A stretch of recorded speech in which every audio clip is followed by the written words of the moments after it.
Bisa dibilang, Giacomo Casanova adalah petualang paling tersohor asal Italia. Namanya diabadikan sebagai julukan untuk pria yang suka gonta-ganti pasangan. Itulah mengapa Playboy sering kali disebut sebagai Casanova. Nama lengkapnya adalah Giacomo Girolamo Casanova. Dia dilahirkan di Venesia, lahir pada tanggal 2 April tahun 1725. Di tahun itu, kota kelahiran Casanova menjadi pusat kejahatan, judi, penghibur dan karnaval. Tak heran jika kota ini membentuk tokoh sejarah yang penuh skandal seperti Casanova. Orang tua Casanova berasal dari lingkungan teater. Saat berumur 9 tahun, dia dikirim ke Padua. Di sana, dia tinggal bersama gurunya, Abe Gozzi.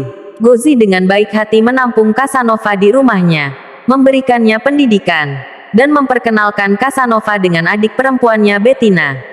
Perkenalannya dengan Bettina menjadi awal ketertarikan Casanova muda pada wanita. Melansir BBC, Casanova lulus dari Universitas Padua saat berumur 17 tahun dengan gelar sarjana hukum. Selain itu, dia juga mempelajari kimia, matematika, kedokteran, filsafat dan perjudian. Setelah mendapatkan gelar sarjana hukum, Casanova kembali ke Venesia. Di kampung halamannya itu, petualangan cinta Casanova dimulai. Kehidupan Casanova selalu dipenuhi oleh petualangan erotis. Keahliannya dalam merayu wanita bisa bikin Playboy Tinder zaman sekarang merasa iri dan ciut. Dalam buku biografinya yang berjudul Histoire de ma vie tertulis bagaimana dia merayu dan berhasil meniduri 132 orang wanita dan 2 orang biarawati. Saat kembali ke Venesia, dia menjadi bagian dari gereja dan kehilangan keperjakaannya lewat 2 perempuan. Dia menjalani pendidikan pendeta di bawah asuhan Senator Alvise Gasparo Malipiero. Di lingkungan barunya Casanova bertemu kakak beradik Nateta dan Marfa Savorogan. Suatu malam, Casanova bersama kedua gadis itu minum anggur hingga mabuk. Pesta yang mereka lakukan berlanjut ke atas ranjang dan itu jadi malam ketika Casanova kehilangan keperjakaannya. Suatu hari, Casanova berusaha merebut hati kekasih Malipiero, guru yang mengasuhnya untuk menjadi pendeta.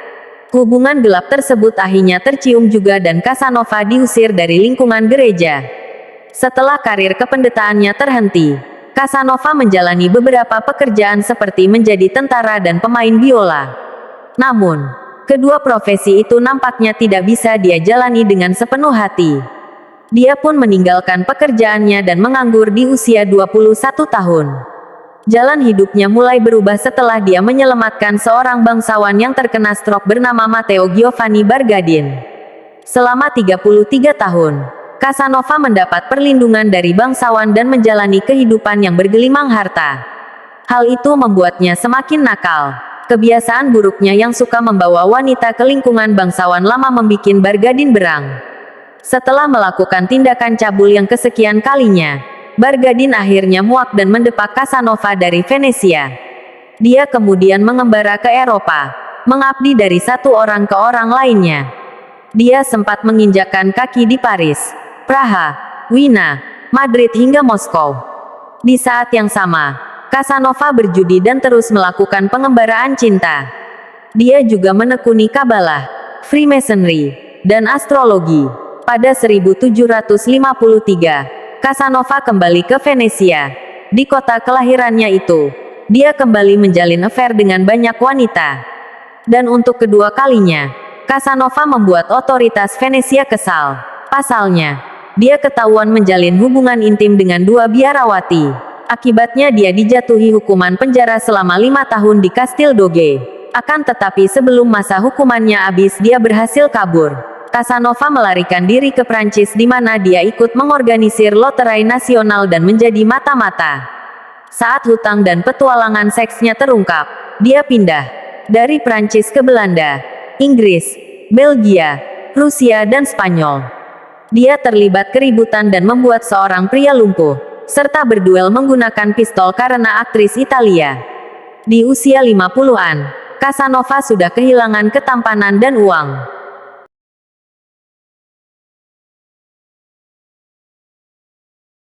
Maut hitam, disebut juga wabah hitam, bahasa Inggrisnya, Black Death, adalah suatu pandemi hebat yang pertama kali melanda Eropa pada pertengahan hingga akhir abad ke-14 pada tahun 1347 sampai tahun 1351, dan membunuh sepertiga hingga 2/3 populasi Eropa.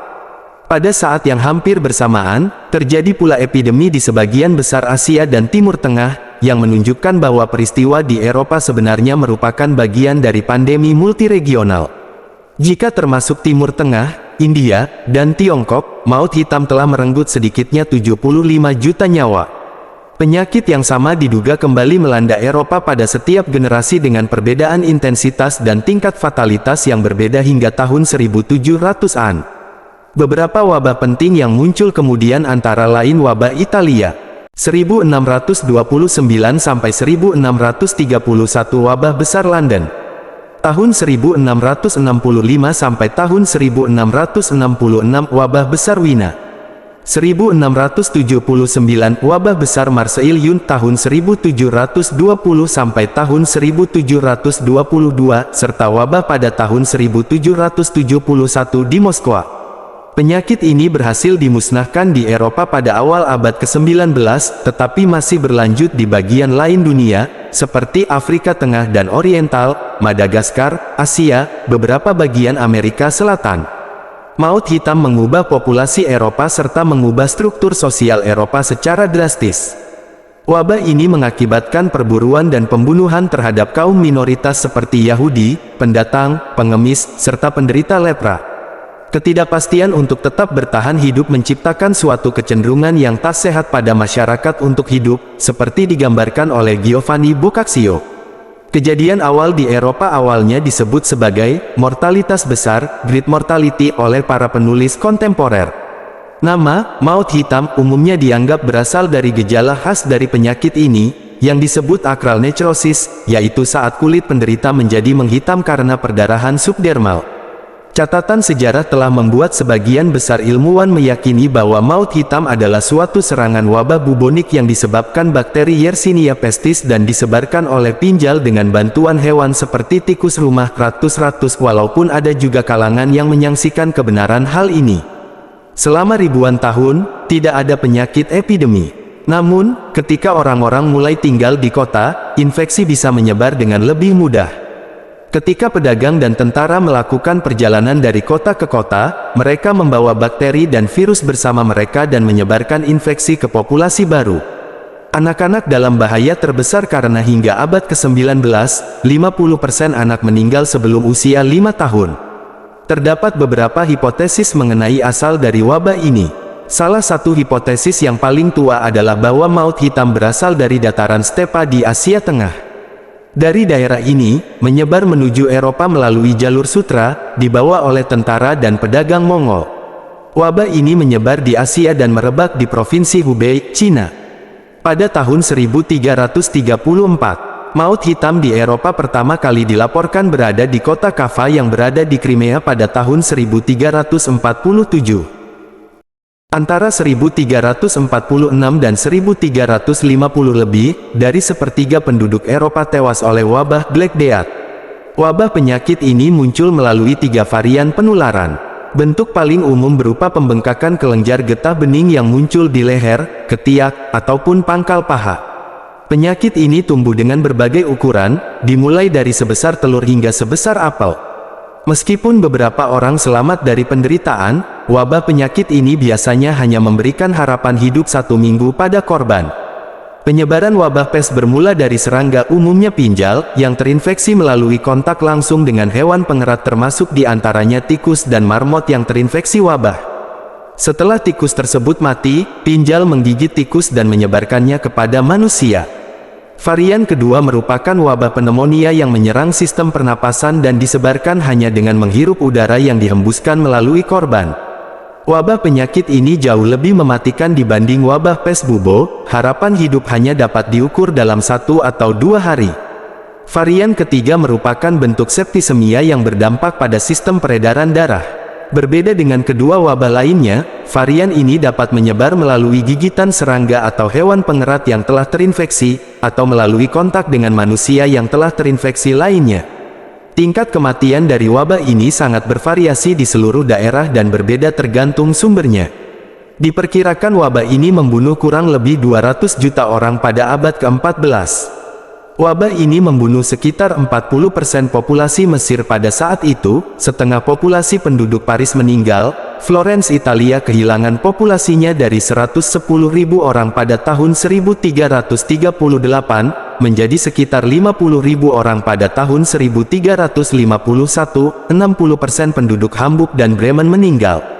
Sebelum tahun 1350, terdapat sekitar 170.000 penduduk di Jerman, dan angka ini berkurang hampir 40.000 pada 1450. Pada tahun 1348 wabah ini menyebar dengan sangat cepat sebelum para dokter atau pemerintah dapat mengetahui asal wabah tersebut, populasi Eropa telah berkurang sepertiganya. Pada kota yang padat, sangat umum ketika setengah penduduknya meninggal karena wabah. Orang Eropa yang tinggal di daerah yang terisolasi tidak mengalami kerugian separah yang di kota. Salah satu pihak yang tingkat kematiannya juga tinggi adalah rahib dan biarawan, karena biasanya mereka yang merawat korban maut hitam. Di kawasan Asia Tenggara termasuk di antaranya Indonesia, belum ditemukan bukti terutama bukti tertulis mengenai keberadaan maut hitam dan akibatnya kepada populasi penduduk. Hal ini cukup mengherankan mengingat Asia Tenggara terutama Indonesia, termasuk ke dalam jalur laut pada jalur sutra. Ramainya perdagangan antara Arab, India, dan Cina, membuat Indonesia sangat berpotensi untuk terkena wabah ini. Terdapat beberapa teori mengenai asal maut hitam yang berasal dari kawasan Asia Tenggara, tetapi teori-teori ini belum dapat dibuktikan secara pasti. Penelitian Sharon N. Dewitt dari University of South Carolina telah memberi dimensi baru dalam mempelajari wabah maut hitam dan memberi tampilan pertama kehidupan perempuan dan anak-anak selama wabah melanda. Penelitian tentang maut hitam jarang terjadi karena sempel yang digunakan sangat jarang, hanya beberapa sempel besar yang jelas berasal dari abad ke-14 saat maut hitam terjadi. Menurut analisis Sharon Dewitt, maut hitam yang terjadi pada abad ke-14 bukan wabah pemusnah massal, melainkan ditujukan kepada orang yang lebih lemah dari segala sisi termasuk usia dan fisik. Orang yang selamat dari maut hitam mengalami masa perbaikan kesehatan dan berumur panjang di mana rata-rata tutup usia berkisar 70 hingga 80 tahun dibandingkan orang yang hidup sebelum wabah melanda. Kondisi fisik membantu kelangsungan hidup pasca maut hitam, di mana kesehatan tidak selalu sama tetapi menjelaskan kondisi daya tahan tubuh bertahan dalam melawan wabah penyakit yang berulang. Secara langsung maupun tidak langsung, wabah maut hitam sangat kuat membentuk pola kematian berkelanjutan selama beberapa generasi setelah berakhirnya epidemi.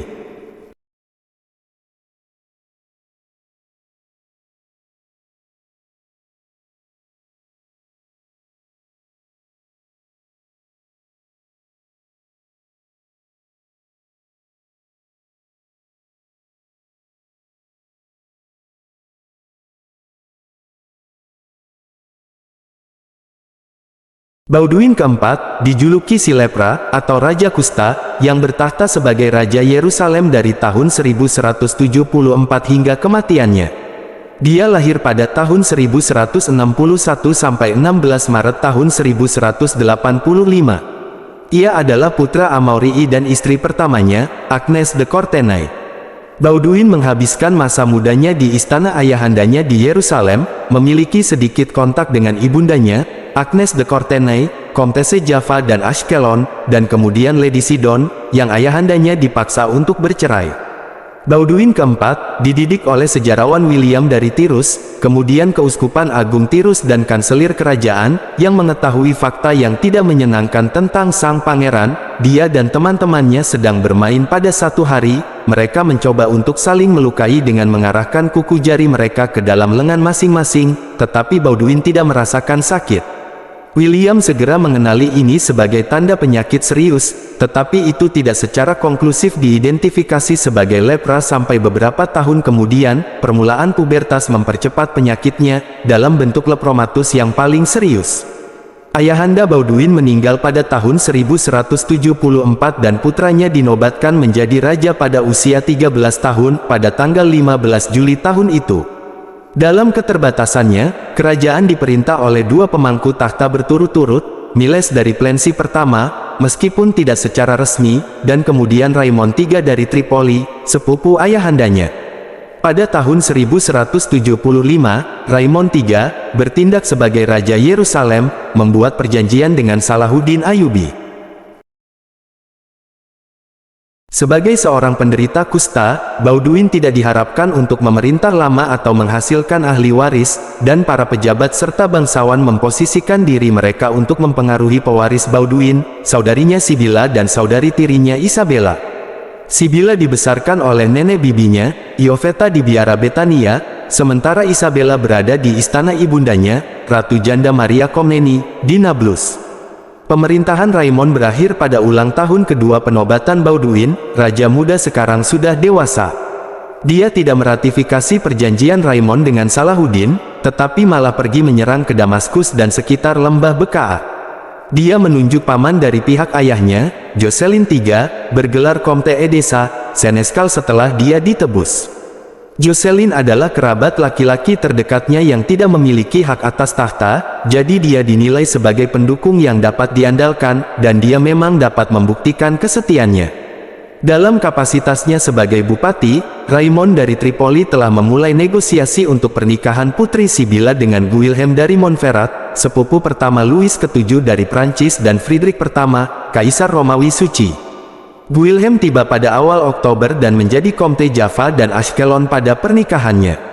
Pada 1174, pada usia muda 13, Baudouin berhasil menyerang Damaskus untuk menarik Muslim Sultan Salahuddin menjauh dari Aleppo. Pada tahun 1176 ia memimpin orang-orang dalam serangan serupa di Damaskus dan Anduhar untuk mengusir serangan Muslim. Baudouin juga merencanakan serangan terhadap pangkalan kekuatan Salahuddin di Mesir. Dia mengirim Renaud dari Chatillon, mantan pangeran Antiochia melalui pernikahan dengan sepupu Amaury I Constans dari Antiochia, ke Konstantinopel sebagai utusan kepada Manoel I Komnenos, untuk memperoleh dukungan Angkatan Laut Bizantium. Rainal baru-baru ini dibebaskan dari tahanan di Aleppo. Manoel membayar tebusannya, karena dia adalah ayah tiri permaisuri Maria dari Antiochia. Manoel mencari restorasi patriarkat ortodoks di kerajaan itu, dan mengatur pernikahan Bohemond III dari Antiochia dengan cucu keponakannya Theodora Komneni, saudari janda Ratu Maria. Rainal kembali lebih awal pada tahun 1177, dan diberi hadiah pernikahan dengan Stefani dari Mili, seorang pewaris yang janda. Ini membuatnya menjadi Lord Alcarak dan Outre Jourdain. Baudouin mencoba memastikan bahwa Rainal dan Guilhem dari Montferrat bekerja sama dalam membela selatan. Namun, pada bulan Juni, William meninggal di Ascalon setelah beberapa minggu sakit, meninggalkan Sibila yang janda hamil dengan masa depan Baudouin V. Pada bulan Agustus, sepupu raja yang pertama, Philippe dari Flandria, datang ke Yerusalem untuk perang salib. Philippe menuntut untuk menikahi saudari-saudari Baudouin ke vasal-vasalnya. Philippe, sebagai saudara laki-laki terdekat Baudouin di pihak paternalnya, ia adalah cucu laki-laki Foulcus dan karena itu sepupu Baudouin yang pertama. Raimon adalah keponakan Melisende dan sepupu ayahandanya Baudouin, mengklaim otoritas yang menggantikan wilayah kekuasaan Raimon. Hautcourt menolak untuk menyetujui ini, dengan Baudouin de Ibelin yang secara terbuka menghina Philippe. Philippe yang tersinggung meninggalkan kerajaan, berkampanye bukan untuk kepangeranan Antiochia. Keluarga Ibelin adalah pelindung Ratu Janda Maria, dan mungkin saja Baudouin dari Ibelin bertindak seperti ini dengan harapan menikahi salah satu saudari Baudouin sendiri. Pada bulan November, Baudouin dan Rainal dari Chatillon mengalahkan Salahuddin dengan bantuan kesatria Kenisah di pertempuran Montcisart yang terkenal. Pada tahun yang sama, Baudouin mengizinkan ibu tirinya sebagai Ratu Janda untuk menikah dengan Balian dari Ibelin, sebuah langkah damai bagi keduanya, tetapi itu membawa risiko, mengingat ambisi Ibelin. Dengan patronase Maria, para Ibelin mencoba membuat para putri Sibila dan Isabella menikah dengan keluarga mereka juga. Pada tahun 1179, Raja mengalami beberapa kemunduran militer di utara. Pada tanggal 10 April ia memimpin penyerbuan ternak terhadap Banias, tetapi terkejut oleh keponakan Salahuddin, Farruh Shah. Kuda Baudouin melesat, dan menyelamatkannya. Jagabaya yang sangat dihormati dari kerajaan Onfroy II dari Toron, terluka parah. Pada tanggal 10 Juni sebagai tanggapan atas serangan kavaleri dekat Sidon, Baudouin mengambil kekuatan, dengan Raymond dari Tripoli dan Grand Master Templar, Redes dari Saint-Amand, ke Marj, Ayon. Mereka mengalahkan perampok yang mengarungi sungai Litani, tetapi ditangkap oleh pasukan utama Salahuddin. Raja tidak dapat mengulang kembali tanpa bantuan, dipenjarakan, dan harus dibawa keluar lapangan di belakang kesatria lain saat pengawalnya memotong jalan keluar.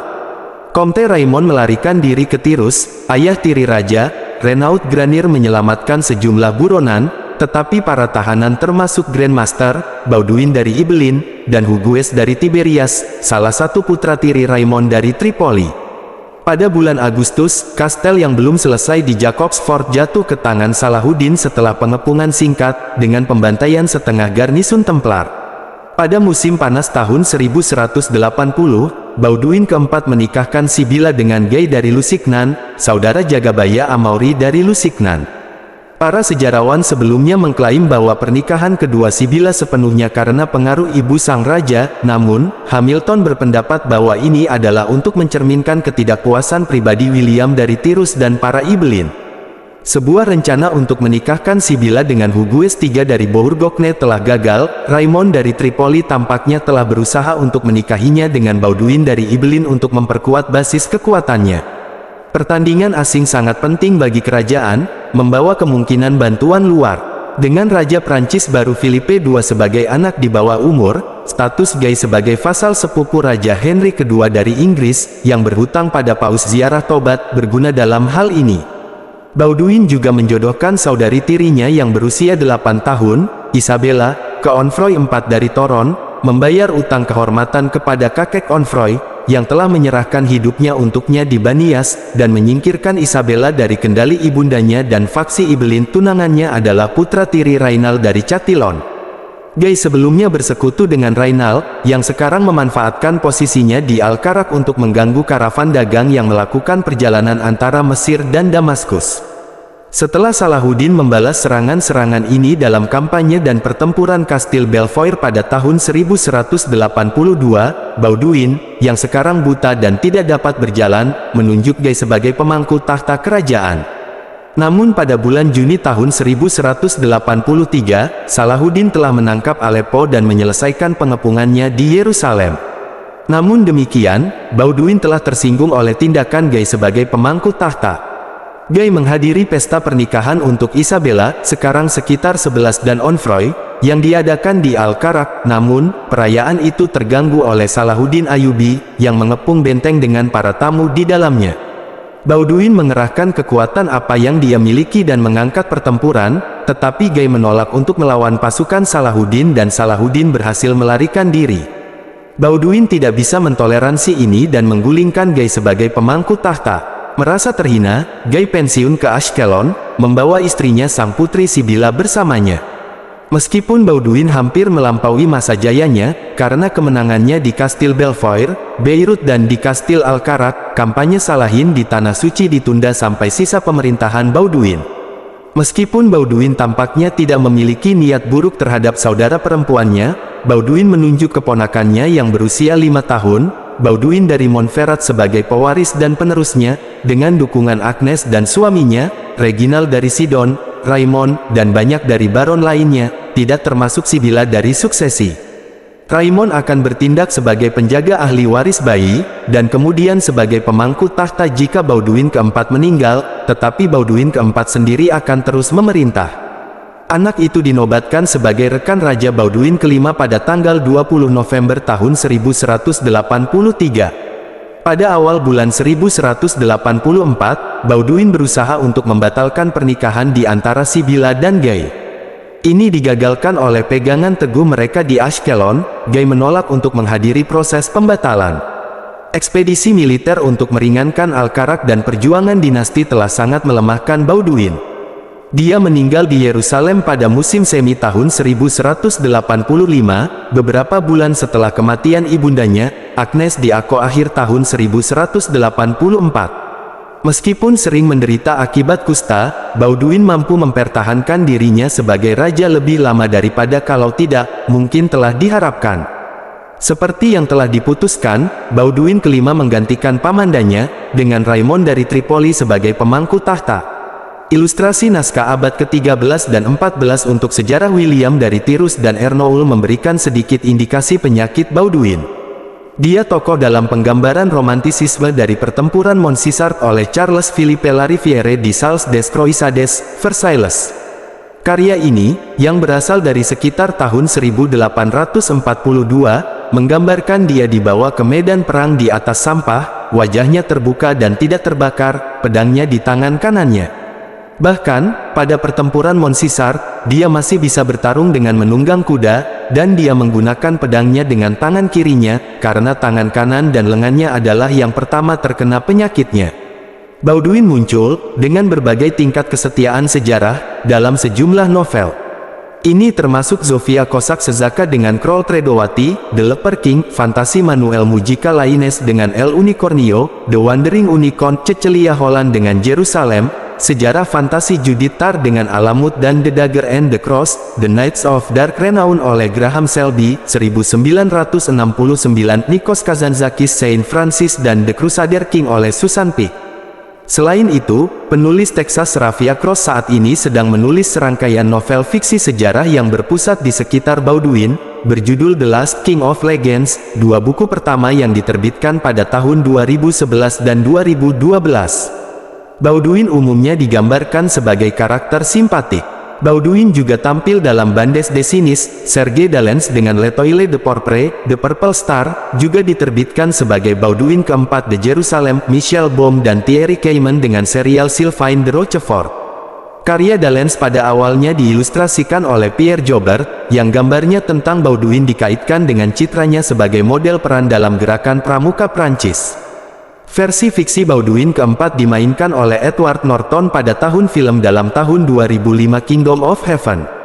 Dia tampaknya telah mengilhami The Leper dalam seri Darkest Dungeon, seperti dalam komik pendahulunya. Ia terbukti dipuja dan banyak orang berkabung ketika ia menuju ke pengasingannya sendiri.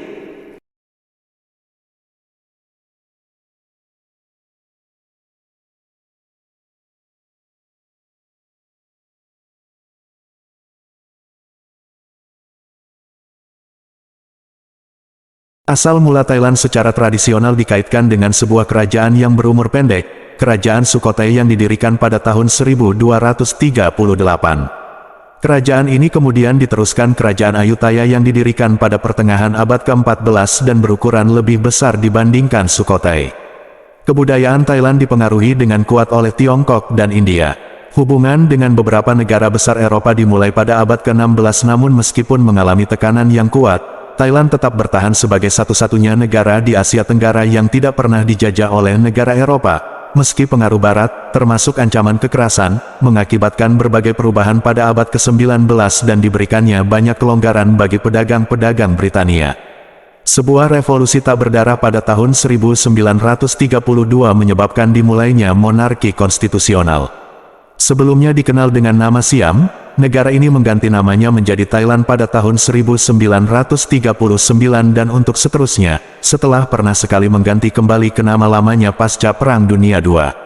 Pada perang tersebut, Thailand bersekutu dengan Jepang, tetapi saat Perang Dunia II berakhir, Thailand menjadi sekutu Amerika Serikat. Beberapa kudeta terjadi dalam tahun-tahun setelah berakhirnya perang, tetapi Thailand mulai bergerak ke arah demokrasi sejak tahun 1980-an. Kerajaan Sukhothai adalah salah satu kerajaan tertua di Thailand yang berpusat di sekitar kota Sukhothai, berdiri sejak tahun 1238 sampai 1438. Sebelumnya wilayah kerajaan ini adalah bagian dari kerajaan Khmer. Pada puncak kejayaannya di bawah Raja ketiga Ramkhamhaeng, Sukhothai diperkirakan terbentang dari wilayah yang sekarang termasuk Myanmar, sampai ke dalam wilayah Laos modern, serta ke arah selatan di semenanjung Malaya. Setelah kematian Ramkhamhaeng, Sukhothai melemah dan berbagai kerajaan bawahannya mulai melepaskan diri. Pada tahun 1438, status Sukhothai berubah hanya menjadi sekadar provinsi dari Ayutthaya. Kerajaan Ayutthaya didirikan pada tahun 1350 Raja Ramatibodi pertama Utong, yang mendirikan Ayutthaya sebagai ibu kota kerajaannya dan mengalahkan dinasti kerajaan Sukhothai pada tahun 1376. Dalam perkembangannya, Ayutthaya sangat aktif melakukan perdagangan dengan berbagai negara asing seperti Tiongkok, India, Jepang, Persia dan beberapa negara Eropa. Setelah melalui pertumpahan darah perebutan kekuasaan antar dinasti, Ayutthaya memasuki abad keemasannya pada perempat kedua abad ke-18. Pada masa yang relatif damai tersebut, kesenian, kesusastraan dan pembelajaran berkembang. Perang yang terjadi kemudian ialah melawan bangsa luar. Ayutthaya mulai berperang melawan dinasti Nguyen penguasa Vietnam Selatan pada tahun 1715 untuk memperebutkan kekuasaan atas Kamboja. Meskipun demikian, ancaman terbesar datang dari Burma dengan pemimpin Raja Alaumpaya yang baru berkuasa setelah menaklukkan wilayah-wilayah suku San. Pada tahun 1765 wilayah Thai diserang oleh dua buah pasukan besar Burma, yang kemudian bersatu di Ayutthaya. Ayutthaya akhirnya menyerah dan dibumi hanguskan pada tahun 1767 setelah pengepungan yang berlarut-larut. Setelah serbuan Burma yang membumi hanguskan ibu kota Ayutthaya, Jenderal Thaksin mendirikan kerajaan baru pada tahun 1769 yang beribu kota di Thonburi, sekarang termasuk dalam Bangkok, dan menyatukan kembali bekas kerajaan Ayutthaya. Thaksin kemudian dianggap gila dan dieksekusi tahun 1782, dan digantikan oleh Jenderal Chakri, yang menjadi raja pertama dinasti Chakri dengan nama Ramai. Tahun yang sama dia mendirikan ibu kota baru di Bangkok, di seberang sungai Chao Phraya dari ibu kota lama yang didirikan Jenderal Thaksin. Pada tahun 1790-an Burma berhasil diusir dari Siam. Para penerus Ramai harus menghadapi ancaman kolonialisme Eropa setelah kemenangan Britania di Burma tahun 1826. Pada tahun yang sama Siam menandatangani perjanjian dengan Britania Raya, dan tahun 1833 Siam menjalin hubungan diplomatik dengan Amerika Serikat. 5. Perjanjian Inggris-Siam 1909 menentukan batas-batas Siam dengan Malaya, sedangkan serangkaian perjanjian dengan Prancis mematok batas timur dengan Laos dan Kamboja. Kudeta tahun 1932 mengakhiri monarki absolut di Thailand, dan mengawali munculnya kerajaan Thailand modern. Kudeta tahun 1932 mengubah Siam menjadi Thailand modern yang berupa monarki konstitusional. Perubahan nama dari Siam menjadi Thailand sendiri baru diumumkan Perdana Menteri Plaek Pibul Songgram Pibun pada tahun 1939. Pemerintahan Perdana Menteri Pibun ini ditandai dengan bangkitnya nasionalisme Thai. Pada bulan Januari tahun 1941, Thailand menginvasi Indochina Prancis, dan memulai Perang Thai-Prancis. Thailand berhasil merebut Laos, sedangkan Prancis memenangkan pertempuran Laut Koh Chang. Perang tersebut berakhir lewat mediasi Jepang. Prancis dipaksa Jepang untuk melepaskan wilayah sengketa kepada Thailand. Dalam Perang Dunia II, Thailand memberi hak kepada Jepang untuk menggerakkan pasukannya dalam wilayah Thailand menuju Malaya, yang pada saat itu dikuasai Inggris. Pada bulan Desember tahun 1941 Thailand dan Jepang menyetujui persekutuan militer yang berisi persetujuan Jepang untuk membantu Thailand untuk merebut kembali wilayah yang diambil Britania dan Prancis, San, Malaya, Singapura, sebagian Yunan, Laos dan Kamboja.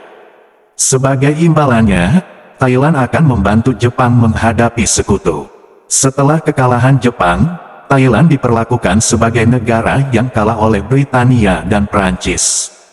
Namun dukungan Amerika Serikat terhadap Thailand membatasi kerugian yang diderita Thailand.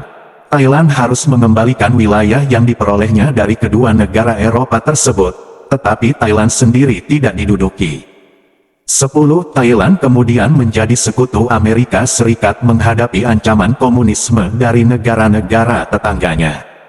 Pada tahun 1967, bersama-sama dengan Indonesia, Malaysia, Singapura dan Filipina, Thailand mendirikan ASEAN dan aktif sebagai anggota di dalamnya.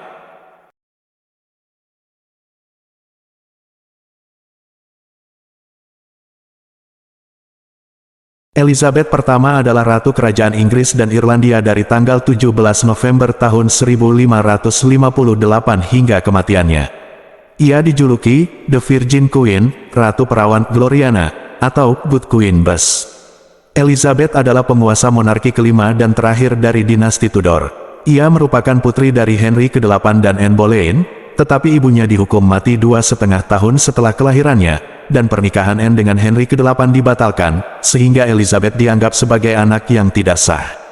Saudara tirinya, Edward ke-6, menjadi raja hingga kematiannya pada tahun 1553, dan sebelum meninggal ia menyerahkan takhta kepada Lady Jane Grey, yang bertentangan dengan undang-undang yang berlaku saat itu dan menyingkirkan Elizabeth dan Mary. Namun, keinginan Edward diabaikan, Mary menjadi ratu dan Lady Jane Grey dihukum mati. Pada tahun 1558, Elizabeth menggantikan saudara tirinya, walaupun sebelumnya Elizabeth dipenjara hampir selama setahun karena diduga mendukung pemberontak Protestan. Elizabeth mencoba memerintah berdasarkan nasihat yang baik, sehingga ia sangat bergantung pada penasihat-penasihat terpercayanya yang dipimpin oleh William Cecil, Baron Berkeley. Salah satu tindakan pertamanya adalah mendirikan kembali gereja Protestan Inggris, dengan Elizabeth sebagai gubernur tertinggi, Supreme Governor. Gereja ini akan berkembang menjadi gereja Inggris saat ini. Elizabeth diharapkan akan menikah dan menghasilkan keturunan sehingga melanjutkan garis keturunan Tudor. Namun, ia tidak pernah menikah, walaupun pernah beberapa kali berpacaran. Elizabeth kemudian dikenal akan keperawanannya, dan muncul kultus yang dapat dilihat dalam bentuk potret, arak-arakan, dan sastra. Saat memerintah, Elizabeth lebih moderat dari ayah dan saudara-saudaranya. Salah satu semboyannya adalah, video et taceo, saya melihat dan tidak mengatakan apa-apa. Ia relatif toleran terhadap kepercayaan lain dan tidak melakukan penganiayaan atas dasar tersebut. Setelah tahun 1570, saat Paus menyatakan bahwa ia adalah penguasa yang tidak sah dan bawahan-bawahannya tidak harus patuh kepadanya, beberapa konspirasi mengancam nyawanya. Namun, semua upaya untuk menjatuhkan Elizabeth digagalkan berkat agen rahasia menteri-menterinya. Dalam urusan luar negeri, Elizabeth cukup berhati-hati dan berpindah-pindah antara Prancis dan Spanyol. Ia setengah hati dalam mendukung sejumlah kampanye militer yang tidak efektif dan kurang dibiayai di Belanda, Prancis, dan Irlandia. Pada pertengahan tahun 1580-an, perang dengan Spanyol tak dapat lagi dihindari, dan ketika Spanyol memutuskan akan menaklukkan Inggris pada tahun 1588, armada Spanyol dikalahkan oleh Inggris, dan kemenangan ini menjadi salah satu kemenangan terbesar dalam sejarah Inggris. Masa kekuasaan Elizabeth disebut era Elizabeth dan dikenal karena perkembangan drama Inggris oleh beberapa pujangga seperti William Shakespeare dan Christopher Marlowe. Selain itu, penjelajah-penjelajah Inggris seperti Francis Drake juga tersohor. Namun, beberapa sejarawan menyatakan bahwa Elizabeth mudah marah, kadang-kadang tidak tegas, dan hanya beruntung saja. Menjelang akhir kekuasaannya, akibat berbagai masalah ekonomi dan militer, popularitasnya berkurang. Namun, ia tetap dikenal sebagai seorang reformis yang karismatik dan berhasil bertahan pada masa ketika pemerintahan Inggris hampir roboh dan saat penguasa di negara-negara tetangga menghadapi masalah internal yang mengancam kekuasaannya.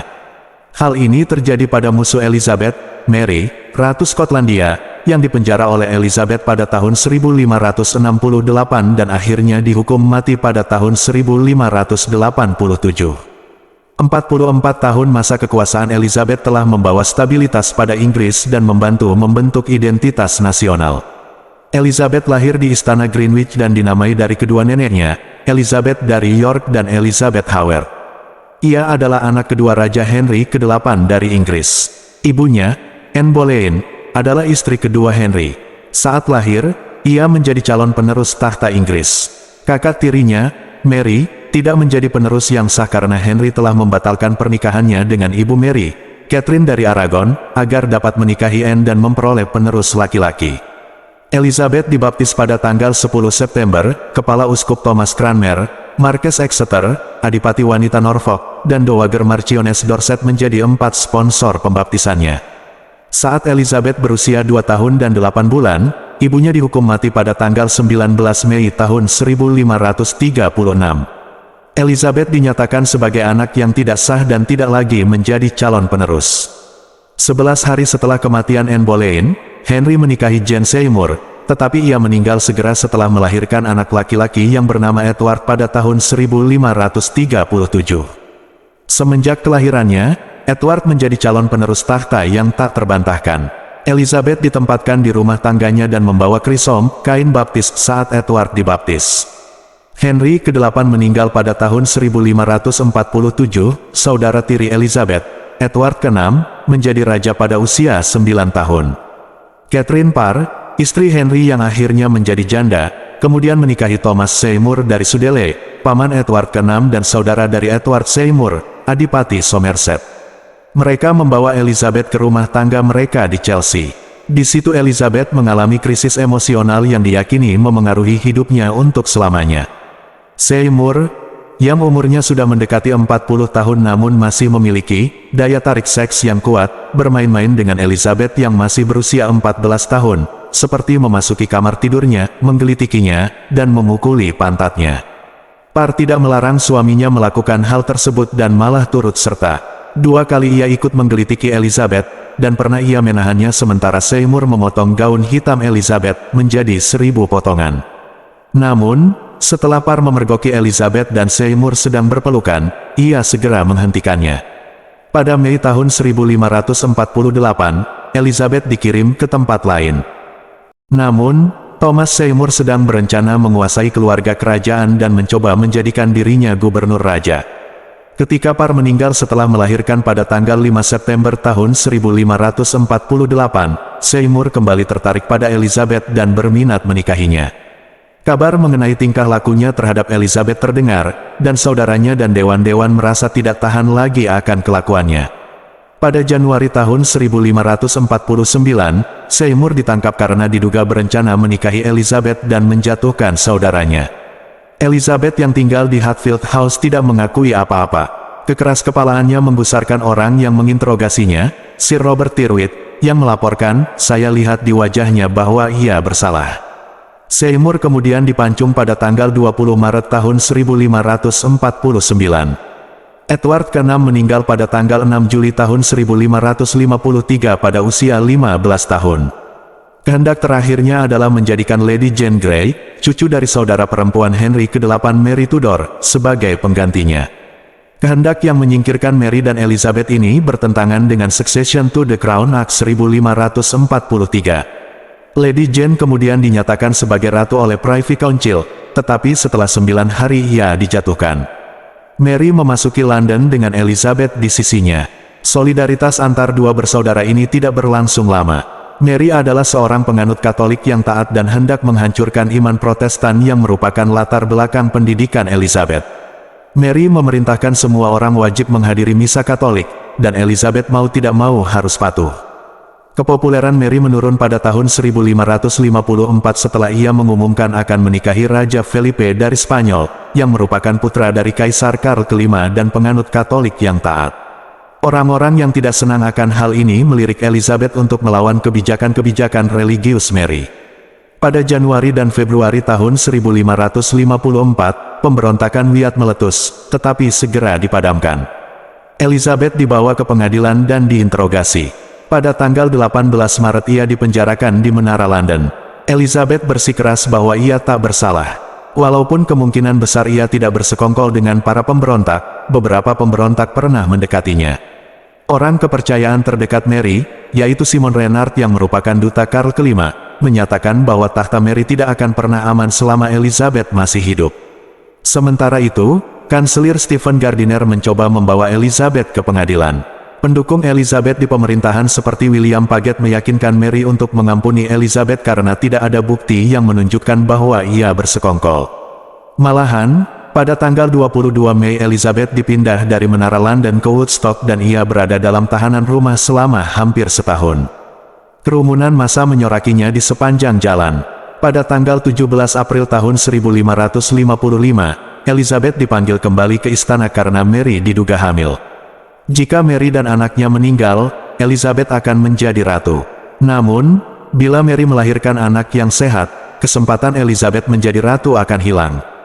Ternyata Mary tidak hamil, sehingga tidak ada lagi yang percaya bahwa ia dapat melahirkan seorang anak. Posisi Elizabeth sebagai penerus tampaknya telah terjamin. 38. Raja Felipe mulai berkuasa di Spanyol pada tahun 1556. Ia menyadari bahwa situasi politik di Inggris sudah berubah, sehingga ia mencoba memperkuat hubungannya dengan Elizabeth. Elizabeth lebih dapat dijadikan sekutu daripada Mary, Ratu Skotlandia, yang dibesarkan di Prancis dan ditunangkan dengan Dauphin dari Prancis. Ketika istrinya jatuh sakit pada tahun 1558, Raja Felipe mengirim Count Feria untuk berkonsultasi dengan Elizabeth. 40 tanya jawab ini dilakukan di Hatfield House, yang kembali menjadi tempat tinggal Elizabeth pada Oktober tahun 1555. Pada Oktober tahun 1558, Elizabeth sudah mulai merencanakan pemerintahannya. Pada tanggal 6 November Mary mengakui Elizabeth sebagai penerusnya. Mary meninggal pada tanggal 17 November tahun 1558, dan Elizabeth akhirnya naik tahta. Elizabeth menjadi ratu pada umur 25 tahun dan mengutarakan niatan-niatannya kepada dewan dan rekan-rekan sejawatnya yang datang ke Hatfield untuk melakukan sumpah kesetiaan. Substansi pidatonya mengandung teologi politik abad pertengahan mengenai dua badan yang berdaulat, yaitu badan alami dan badan politik. Tuan-tuan, hukum alam menggerakkan saya untuk berduka untuk saudara perempuan saya, beban yang menimpa saya membuat saya takjub, dan tetapi, mengingat saya adalah makhluk Tuhan, yang ditabiskan untuk mematuhi penunjukannya, saya akan berserah, menginginkan dari lubuk hati terdalam agar saya memperoleh bantuan dari kasih karunia-Nya agar dapat menjadi pelaksana kehendak surgawinya dalam jabatan yang kini dipercayakan kepada saya ini. Dan karena saya hanya satu badan alamiah, walau melalui izinnya memerintah satu badan politik, maka saya ingin kalian semua, agar membantu saya, agar saya dengan kekuasaan saya dan kalian dengan pelayanan kalian dapat melaksanakan tugas dengan baik untuk Tuhan yang Maha Kuasa dan mewariskan beberapa kenyamanan untuk keturunan kita di bumi. Saya bermaksud mengarahkan tindakan saya berdasarkan anjuran dan nasihat yang baik. Saat ia diarak-arak di kota pada malam upacara pemahkotaan, ia disambut oleh rakyat beserta orasi dan arak-arakan dengan unsur Protestan yang kuat. Tanggapan Elizabeth yang terbuka dan ramah menyenangkan para penontonnya yang amat terpesona. Pada hari berikutnya, tanggal 15 Januari tahun 1559, Elizabeth dimahkotai dan diurapi oleh Owen Oglethorpe, uskup Carlisle yang beragama Katolik, di biara Westminster. Ia kemudian dipersembahkan kepada rakyat untuk diterima, sementara suara organ, seruling, drum, dan lonceng memekakkan telinga. Keyakinan agama Elizabeth telah diperdebatkan oleh para ahli. Ia adalah seorang Protestan, tetapi tetap menyimpan simbol-simbol Katolik seperti salib dan mengecilkan peranan khotbah yang bertentangan dengan keyakinan utama Protestan. Terkait dengan kebijakan publik, ia cenderung pragmatis dalam masalah-masalah agama. Pertanyaan mengenai keabsahannya sebagai penguasa menjadi perhatian utama, walaupun secara teknis berdasarkan hukum Protestan dan Katolik ia dianggap tidak absah. Ketidakabsahannya yang dinyatakan secara retroaktif oleh gereja Inggris tidak menjadi hambatan yang serius bila dibandingkan dengan ketidakabsahannya dari awal menurut klaim orang-orang Katolik. Maka dari itu, tidak diragukan lagi bahwa Elizabeth menganut iman Protestan.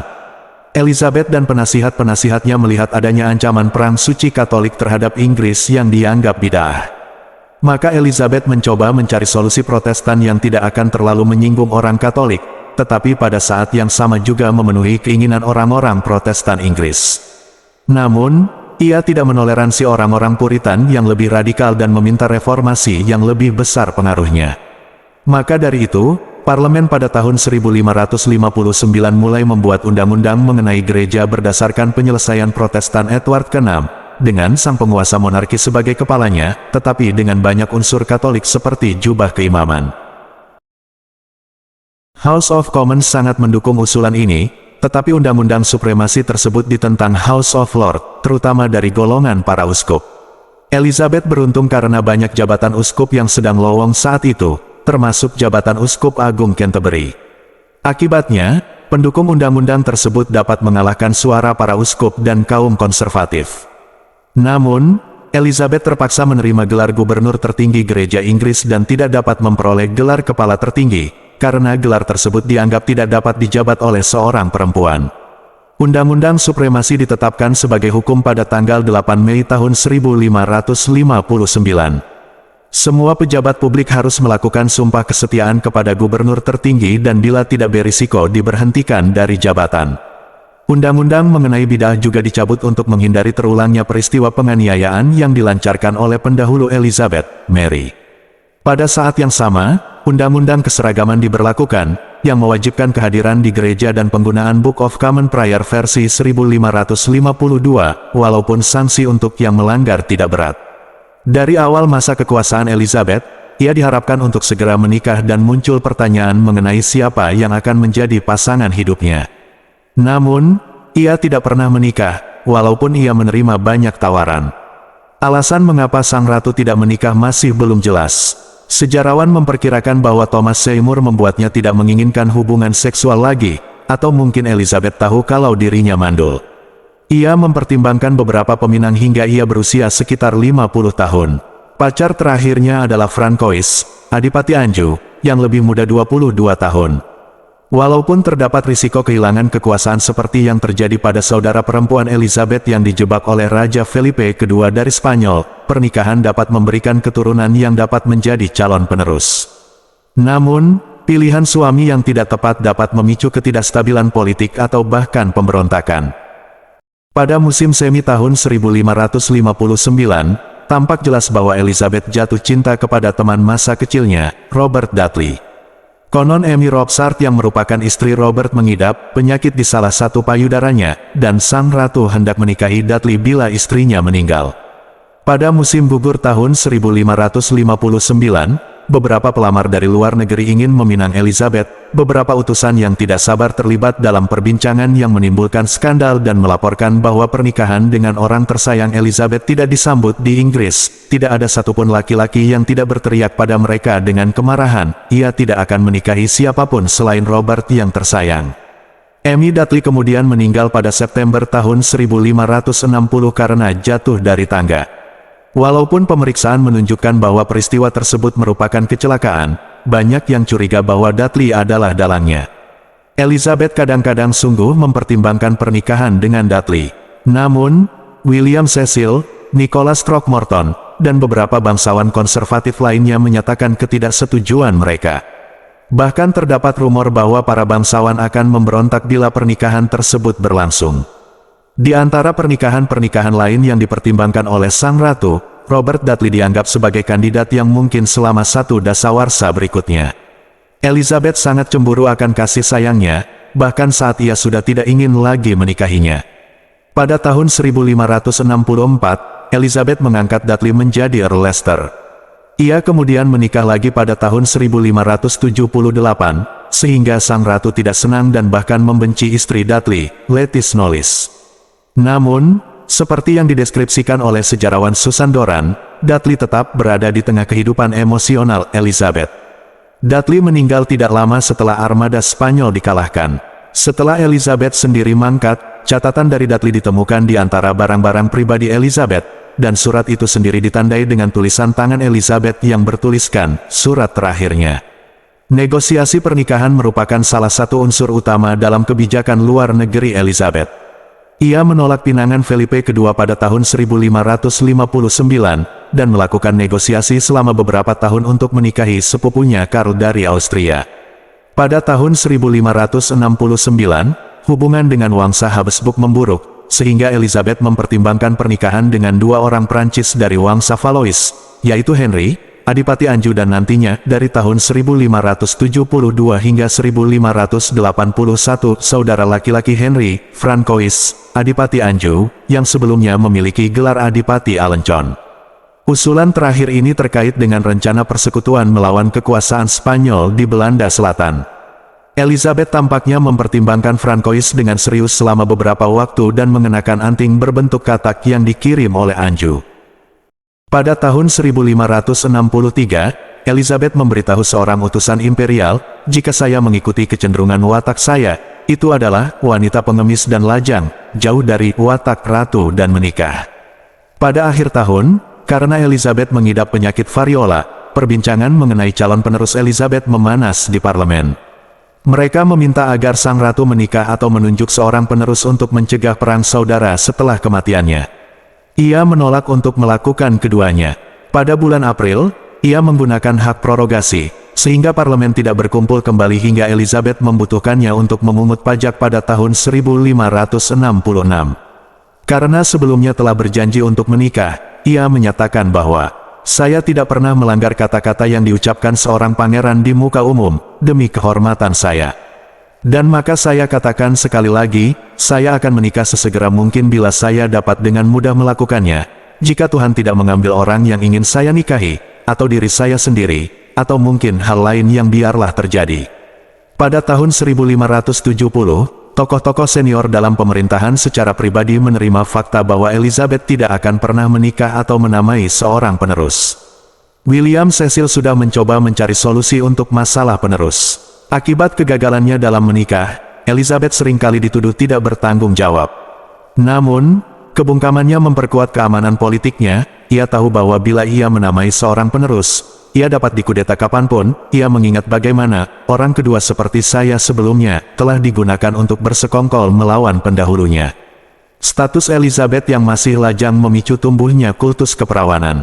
Dalam puisi dan potret, ia digambarkan sebagai seorang perawan atau dewi atau keduanya, bukan sebagai perempuan biasa.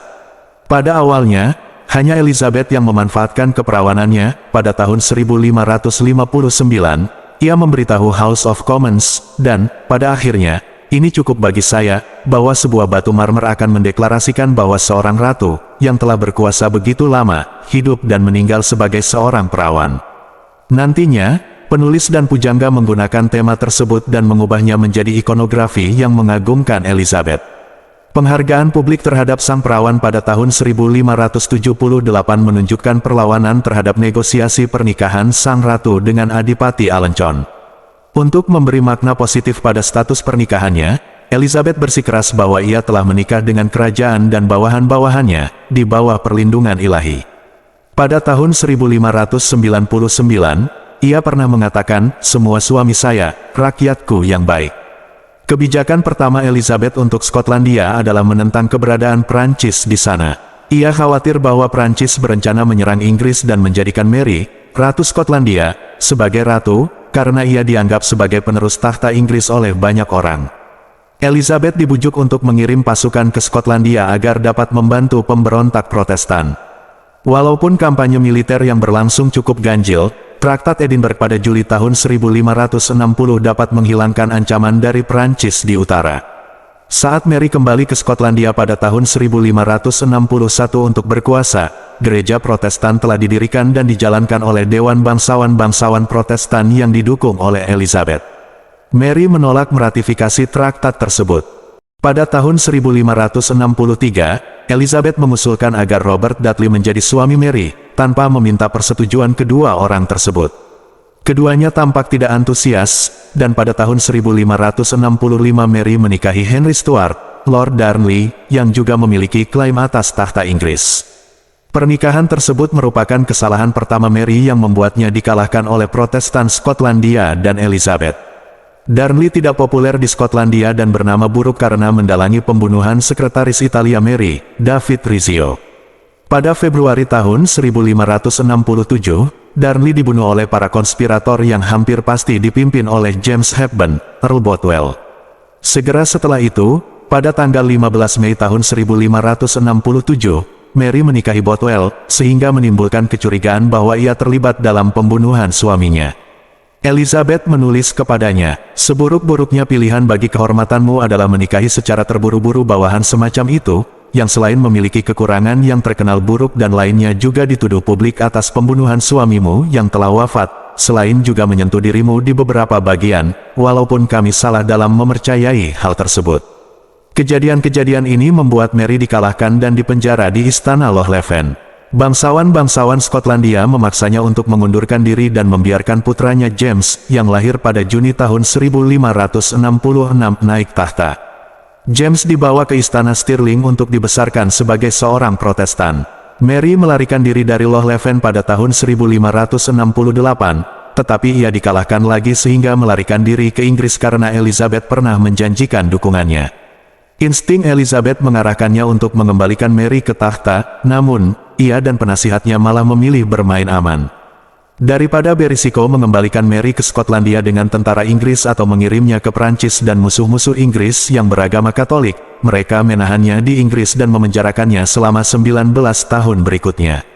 Mary segera menjadi sasaran pemberontakan. Pada tahun 1569, meletus pemberontakan Katolik di utara. Tujuannya adalah untuk membebaskan Mary, menikahkannya dengan Thomas Howard, Adipati Norfolk keempat, dan menjadikannya Ratu Inggris. Setelah para pemberontak dikalahkan, lebih dari 750 diantaranya dihukum mati atas perintah Elizabeth.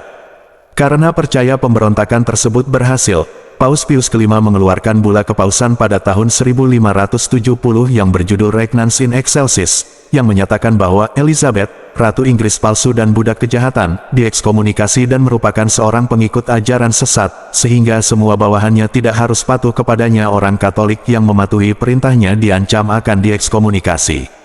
Bula kepausan tersebut memprovokasi parlemen untuk melancarkan inisiatif-inisiatif legislatif terhadap orang Katolik, yang kemudian dikurangi berkat campur tangan Elizabeth. Pada tahun 1581, upaya untuk membuat orang-orang Inggris menjadi Katolik dengan maksud untuk membuat mereka tidak patuh kepada Elizabeth dijadikan kejahatan yang dapat diganjar hukuman mati. Dari tahun 1570-an, misionaris-misionaris dari seminari kontinental datang ke Inggris untuk mengembalikan Inggris ke iman Katolik secara rahasia. Banyak yang dihukum mati, sehingga memicu kultus kemartiran. Regnans in Excelsis memberi insentif yang kuat bagi orang Katolik di Inggris untuk menganggap Mary Stuart sebagai penguasa Inggris yang sesungguhnya. Mungkin tidak semua persekongkolan Katolik diberitahukan kepada Mary, tetapi dari persekongkolan Ridolfi pada tahun 1571, yang membuat Adipati Norfolk kehilangan kepalanya, hingga persekongkolan Babington pada tahun 1586, kepala mata-mata Elizabeth Sir Francis Walsingham dan Dewan Kerajaan mengumpulkan bukti keterlibatannya. Awalnya, Elizabeth enggan menghukum mati Mary. Pada akhir tahun 1586, Elizabeth telah diyakinkan untuk menyetujui pengadilan dan penghukuman mati Mary berdasarkan bukti surat-surat yang ditulis selama persekongkolan Babington. Berikut adalah proklamasi dakwaan Elizabeth, Mary, yang mengklaim gelar tahta yang sama, telah merencanakan dan membayangkan hal-hal yang condong pada luka, kematian, dan kehancuran tokoh kerajaan kita. Maka, pada tanggal 8 Februari tahun 1587, Mary dipancung di Istana Fotheringhay, Northamptonshire. Setelah Mary dihukum mati, Elizabeth mengklaim bahwa ia tidak memerintahkan hal tersebut dan sebagian besar catatan menunjukkan bahwa ia memberitahu Sekretaris Davidson, yang memberinya surat perintah untuk ditandatangani, agar tidak mengirim surat perintah tersebut meskipun ia telah menandatanganinya. Kesungguhan penyesalan Elizabeth dan alasannya memberitahu Davidson untuk tidak melaksanakan surat perintah tersebut telah dipertanyakan oleh orang-orang semasanya dan sejarawan-sejarawan. Kebijakan luar negeri Elizabeth sebagian besar bersifat defensif. Pengecualiannya adalah pendudukan Inggris di Le Havre dari Oktober tahun 1562 hingga Juni tahun 1563, yang berakhir dengan kegagalan karena sekutu Huguenot Elizabeth bergabung dengan orang Katolik untuk merebut kembali kota pelabuhan tersebut. Elizabeth sebelumnya bermaksud menukar Le Havre dengan Calais, yang direbut Prancis pada Januari tahun 1558. Elizabeth hanya melancarkan kebijakan agresif melalui armadanya, yang digunakan dalam perang melawan Spanyol, dengan 80% pertempuran berlangsung di laut. Ia memberikan gelar kesatria kepada Francis Drake setelah ia berhasil mengelilingi dunia dari tahun 1577 hingga 1580, dan Drake menjadi terkenal karena menyerang pelabuhan dan armada Spanyol. Pembajakan dan pemerkayaan diri pun menjadi pendorong bagi para pelaut pada masa Elizabeth, dan sang ratu hanya memiliki sedikit kendali atas mereka. Ekspedisi Belanda. Setelah pendudukan dan lepasnya Le Havre pada tahun 1562 sampai tahun 1563, Elizabeth tidak melakukan ekspedisi militer di benua Eropa hingga tahun 1585, ketika ia mengirim tentara Inggris untuk membantu pemberontak Belanda yang beragama Protestan dalam peperangan melawan Felipe II.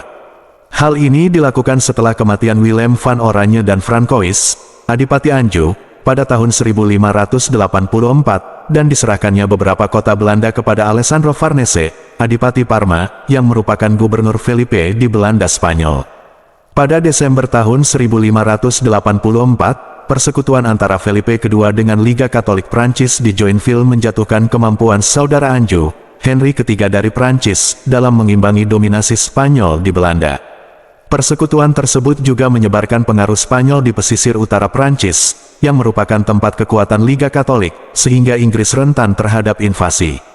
Pengepungan Antwerpen pada musim panas tahun 1585 oleh Adipati Parma juga mengharuskan adanya tanggapan dari Inggris dan Belanda.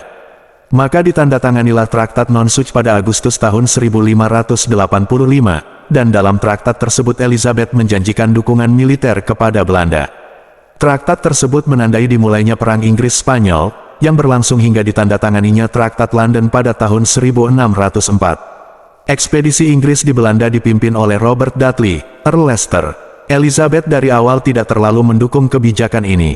Strateginya yang tampak mendukung Belanda dengan mengirim tentara Inggris sementara secara rahasia memulai negosiasi perdamaian dengan Spanyol beberapa hari setelah Leicester tiba di Belanda bertentangan dengan Leicester yang menginginkan dan mengharapkan agar orang Belanda bertempur secara aktif. Di sisi lain, Elizabeth ingin agar Leicester sebisa mungkin menghindari tindakan mutlak terhadap musuh. Ia membuat Elizabeth marah dengan menerima jabatan Gubernur Jenderal dari Dewan Negara Belanda. Elizabeth melihat hal tersebut sebagai rencana Belanda untuk memaksanya menerima kedaulatannya atas Belanda, yang sejauh ini selalu ia tolak. Ia menulis kepada Leicester, "Kami tidak pernah membayangkan bila kita tidak melihatnya berlangsung, bahwa seseorang yang dibesarkan oleh kami sendiri dan sangat diistimewakan oleh kami, di atas bawahan-bawahan lain di negeri ini, akan dengan amat hina melanggar perintah kami dalam kepentingan yang sangat menyentuh kehormatan kami. Dan maka kesenangan dan perintah singkat kami adalah, dengan mengesampingkan semua penundaan dan dalih, agar Anda segera berdasarkan kewajiban kepatuhan Anda mematuhi dan memenuhi apapun yang diarahkan oleh pemegang jabatan atas nama kami. Agar Anda tidak gagal, karena Anda akan menjawab yang bertentangan atas risiko Anda sendiri." Perintah Elizabeth adalah agar utusannya membacakan surat-surat ketidaksetujuannya secara terbuka di hadapan Staten-Generaal der Nederlanden, dan Leicester harus berdiri di dekatnya. Permaluan Letnan Jenderal Elizabeth di muka umum diperburuk dengan dilanjutkannya negosiasi perdamaian dengan Spanyol, yang sangat menjatuhkan posisinya di mata orang Belanda. Kampanye militer di Belanda sendiri amat terhambat karena Elizabeth terus menolak mengirim dana yang telah dijanjikan untuk tentaranya yang kelaparan. Keengganannya untuk berkomitmen, keterbatasan Leicester sebagai pemimpin politik dan militer, serta situasi politik Belanda yang kacau dan terpecah menjadi sebab kegagalan kampanye militer Inggris di Belanda. Leicester akhirnya mengundurkan diri pada Desember tahun 1587. Armada Spanyol sunting. Sementara itu, Sir Francis Drake melancarkan serangan terhadap pelabuhan dan kapal Spanyol di Karibia pada tahun 1585 dan 1586. Dan pada tahun 1587 ia berhasil menyerang Cadiz dan menghancurkan kapal-kapal Spanyol yang bermaksud menyerang Inggris. Felipe II telah memutuskan untuk berperang melawan Inggris. Pada tanggal 12 Juli tahun 1588, armada Spanyol berlayar ke Selat Inggris untuk mengangkut tentara Spanyol yang dipimpin oleh Adipati Parma dari Belanda ke pesisir tenggara Inggris. Akibat kesalahan perhitungan, ketidakberuntungan, dan serangan kapal api Inggris pada tanggal 29 Juli di Gravelines yang memencarkan kapal-kapal Spanyol ke timur laut, armada Spanyol dikalahkan. Kapal-kapal Spanyol yang terpencar berjuang untuk kembali ke Spanyol, beberapa kapal mencoba kembali melalui Laut Utara dan kemudian melewati pesisir barat Irlandia, tetapi banyak yang karam. Karena belum mengetahui nasib armada Spanyol, milisi Inggris dikerahkan untuk mempertahankan negara di bawah komando Earl Leicester. Ia mengundang Elizabeth untuk menginspeksi tentaranya di Tilbury, Essex, pada tanggal 8 Agustus. Dengan mengenakan plastron perak di atas gaun beludru putih, ia berpidato, "Rakyatku yang tercinta, kami telah diyakinkan oleh beberapa orang yang berhati-hati dalam menjaga keamanan kita, agar memperhatikan bagaimana kita mempercayai pasukan-pasukan dalam jumlah besar karena ketakutan akan pengkhianatan, namun saya pastikan kepada kalian, saya tidak bermaksud untuk tidak mempercayai rakyatku yang setia dan tercinta. Saya tahu saya memiliki tubuh perempuan yang lemah, tetapi saya memiliki hati dan perut seorang raja, dan Raja Inggris juga, dan memikirkan cemoohan busuk bila Parma atau Spanyol atau pangeran Eropa manapun berani menyerang perbatasan kerajaanku. Saat invasi tidak terjadi, rakyat bersuka cita. Prosesi Elizabeth ke misa syukur di Katedral Santo Paulus menyaingi upacara pemahkotaannya. 118 dikalahkannya armada Spanyol menjadi propaganda kemenangan yang ampuh, baik untuk Elizabeth maupun kaum Protestan di Inggris. Inggris memandangnya sebagai lambang kemurahan hati Tuhan dan inviolabilitas Inggris di bawah seorang ratu perawan. Namun, kemenangan ini tidak menjadi titik balik perang karena Spanyol tetap unggul. Spanyol masih menguasai Belanda dan ancaman invasi masih ada. Sir Walter Raleigh mengklaim setelah kematian Elizabeth bahwa sifat Elizabeth yang berhati-hati menghalangi perang melawan Spanyol. Bila ratu yang telah meninggal memercayai tentaranya seperti ia memercayai penulisnya, pada masanya kita akan mengalahkan imperium besar itu menjadi kepingan-kepingan dan membuat raja-raja mereka menjadi raja-raja ara dan jeruk seperti pada masa lampau. Tetapi Yang Mulia melakukan semuanya setengah hati, dan melalui invasi kecil-kecilan mengajarkan orang Spanyol bagaimana mempertahankan diri dan melihat kelemahan mereka sendiri. Walaupun beberapa sejarawan juga mengkritik Elizabeth dengan alasan yang serupa, pernyataan Raleigh dianggap tidak adil. Elizabeth memiliki alasan yang baik dalam keputusannya untuk tidak terlalu mempercayai komandan-komandannya, yang, seperti yang dikatakan oleh Elizabeth sendiri, cenderung berperilaku sombong dalam pertempuran. Saat Henry keempat yang beragama Protestan mewarisi tahta Prancis pada tahun 1589, Elizabeth memberinya dukungan militer.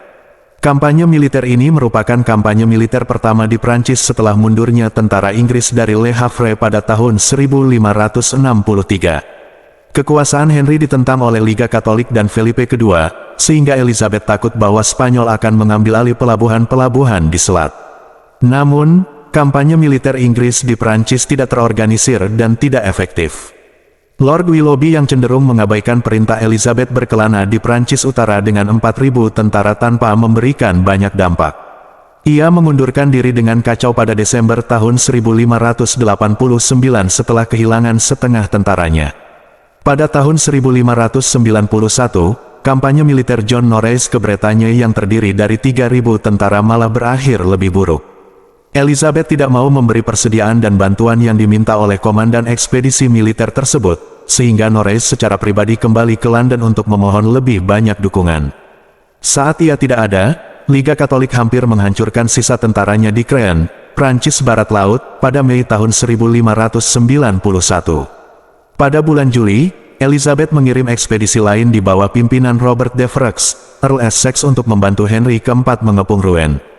Hasilnya juga menyedihkan. Essex tidak berhasil mencapai apa-apa dan kembali pada Januari tahun 1592, sementara Henry menghentikan pengepungan pada bulan April. Seperti biasa, Elizabeth tidak memiliki kendali atas komandan-komandannya saat mereka berada di luar negeri. Elizabeth menulis mengenai Essex, di mana dia, atau apa yang ia lakukan, atau apa yang akan ia lakukan, kami tidak tahu.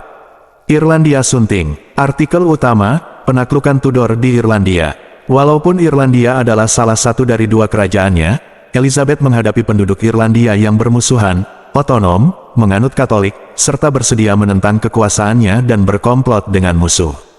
Kebijakan Elizabeth di Irlandia adalah memberi tanah kepada orang-orang istananya dan memastikan agar pemberontak tidak memberi Spanyol basis untuk menyerang Inggris. Dalam serangkaian pemberontakan, tentara kerajaan melancarkan taktik bumi hangus yang membakar tanah dan membunuh laki-laki, perempuan, dan anak-anak. Selama pemberontakan di Munster yang dipimpin oleh Gerald Fitzgerald, Earl Desmond pada tahun 1582, kurang lebih 30.000 orang Irlandia tewas karena kelaparan. Penyair dan kolonis Edmund Spencer menulis bahwa korban jiwa dibawa ke keadaan yang amat menyedihkan seperti itu hingga siapapun yang berhati batu juga akan menyesalinya. Elizabeth menasihati komandannya agar Irlandia, bangsa kasar dan barbar itu, diperlakukan dengan baik, namun, ia tidak menyesal ketika kekerasan dan pertumpahan darah dianggap perlu. Antara tahun 1594 hingga 1603, Elizabeth mengalami ujian terberat di Irlandia karena Perang 9 tahun, pemberontakan yang berlangsung selama perang dengan Spanyol, yang mendukung pemimpin pemberontakan, Hugh O'Neill, Earl Tyrone. Pada musim semi tahun 1599, Elizabeth mengirim Robert de Vaux, Earl Essex kedua, untuk memadamkan pemberontakan. Ia tidak membuat banyak kemajuan dan menentang perintah Elizabeth dengan kembali ke Inggris, sehingga Elizabeth frustrasi. Essex kemudian digantikan oleh Charles Blount, Lord Mountjoy, yang membutuhkan 3 tahun untuk memadamkan pemberontakan. O'Neill akhirnya menyerah pada tahun 1603, beberapa hari setelah kematian Elizabeth. Segera setelah itu, perjanjian perdamaian antara Inggris dengan penasihat senior Elizabeth, Berkeley, meninggal pada tanggal 4 Agustus tahun 1598. Pengaruh politiknya diwariskan ke putranya, Robert Cecil, yang segera menjadi pemimpin pemerintahan. Salah satu tugasnya adalah menyiapkan penerus. Karena Elizabeth tidak akan pernah menamai seorang penerus, Cecil terpaksa melakukannya diam-diam. Maka ia melakukan negosiasi rahasia dengan James ke-6 dari Skotlandia, yang memiliki klaim yang kuat walaupun tidak diakui. Cecil menyarankan kepada James yang tidak sabaran agar memperlakukan Elizabeth dengan baik dan tidak menyinggung mengenai siapa yang akan menjadi penerus. Saran tersebut berhasil dan James berhasil menyenangkan Elizabeth. Kesehatan ratu baik-baik saja hingga musim gugur tahun 1602, ketika kematian teman-temannya membuat Elizabeth depresi. Pada Februari tahun 1603, kematian Catherine Howard, keponakan sepupunya dan teman dekat Catherine, Lady Knollys, sangat berdampak pada Elizabeth. Pada bulan Maret, Elizabeth jatuh sakit dan tetap berada dalam pilu yang tetap dan tak dapat dihilangkan. Ia meninggal pada tanggal 24 Maret tahun 1603 di Istana Richmond antara pukul 2 atau 3 pada pagi hari. Beberapa jam kemudian, Cecil dan Dewan melancarkan rencananya dan menyatakan James ke-6 dari Skotlandia sebagai James pertama dari Inggris. Peti mati Elizabeth dibawa pada malam hari ke Istana Whitehall dengan menggunakan kapal yang diterangi oleh obor. Pada prosesi pemakamannya pada tanggal 28 April peti matinya dibawa ke biara Westminster oleh kereta jenazah yang ditarik oleh 4 kuda yang mengenakan beludru hitam. Menurut penulis kronik John Stow yang menghadiri pemakaman tersebut, Westminster dipenuhi oleh berbagai macam orang di jalan, rumah, jendela, atap, dan selokan mereka, yang datang untuk melihat pemakaman, dan ketika mereka melihat patungnya terbaring di atas peti matinya, terdapat napas panjang, rintihan, dan tangisan yang belum pernah terlihat atau diketahui dalam ingatan manusia. Elizabeth dimakamkan di biara Westminster di bilik yang sama dengan Mary.